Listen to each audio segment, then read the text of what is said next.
Medical PG പ്രവേശനത്തിൽ supreme കോടതി പ്രാദേശിക സംവരണം റദ്ദാക്കി. തുല്യതയുടെ ലംഘനമെന്ന് കോടതി. ഇതിനകം ആനുകൂല്യം ലഭിച്ചവരെ ബാധിക്കില്ല. താമസ സ്ഥലത്തിന്റെ അടിസ്ഥാനത്തിലുള്ള പ്രത്യേക സംവരണം ഭരണഘടന നിർദ്ദേശിക്കുന്ന തുല്യതയ്ക്കുള്ള അവകാശത്തിന്റെ ലംഘനമാണെന്ന് സുപ്രീം കോടതി വ്യക്തമാക്കി.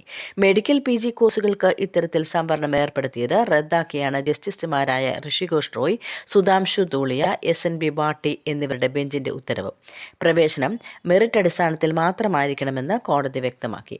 മെഡിക്കൽ PG കോഴ്സ് പ്രവേശനത്തിനുള്ള സംസ്ഥാന കോട്ടയിൽ താമസ സ്ഥലം അടിസ്ഥാനമാക്കി പ്രത്യേക സംവരണം ഏർപ്പെടുത്തിയത് ചോദ്യം ചെയ്തുള്ള ഹർജിയിലാണ് വിധി. സംസ്ഥാന കോട്ട നീറ്റ് പരീക്ഷയുടെ മെറിറ്റ് അടിസ്ഥാനത്തിൽ തന്നെയാകണമെന്നും കോടതി വ്യക്തമാക്കി. നമ്മളെല്ലാം ഇന്ത്യ എന്ന പ്രദേശത്ത് താമസിക്കുന്നവരാണ്. ഇന്ത്യയിൽ എവിടെയും താമസിക്കാനും വ്യാപാരം നടത്താനും ജോലി ചെയ്യാനുമുള്ള അവകാശം നമുക്കുണ്ട്.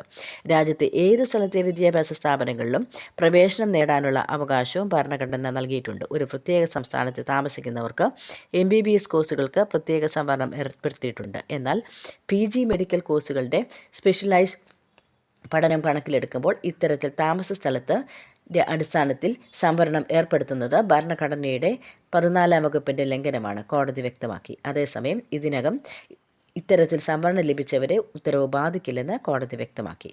നിലവിൽ PG കോഴ്സുകൾ പഠിക്കുന്നവർക്ക് പഠനം പൂർത്തിയാക്കിയവർക്കും ഇത് ബാധകമല്ല. ചണ്ഡീഗഡ് മെഡിക്കൽ കോളേജിൽ PG മെഡിക്കൽ പ്രവേശനവുമായി ബന്ധപ്പെട്ട വ്യവസ്ഥകളാണ് സുപ്രീം കോടതിയുടെ പരിഗണനയിലെത്തിയത്. ചണ്ഡീഗഡ് ഭരണകൂടത്തിന് കീഴിലുള്ള ഏക മെഡിക്കൽ കോളേജിൽ സംസ്ഥാന കോട്ടയിലെ 64 സീറ്റിൽ 32 എണ്ണം ചണ്ഡീഗഡിൽ താമസിക്കുന്നവർക്ക് മാത്രമായി സംവരണം ചെയ്തതിന് അവശേഷിക്കുന്ന 32 എണ്ണം അതേ മെഡിക്കൽ കോളേജിൽ പഠിച്ചവർക്കായി സംവരണം ചെയ്തു. ഇത് ചോദ്യം ചെയ്ത് പഞ്ചാബ്, ഹരിയാന ഹൈക്കോടതിയിലെത്തിയ ഹർജിയിൽ ഇത്തരം സംവരണം ഭരണഘടനാ വിരുദ്ധമാണെന്ന് വിധി വന്നിരുന്നു. ഇതിനെതിരെയുള്ള അപ്പീലിലാണ് സുപ്രീം കോടതി പരിഗണിച്ചത്.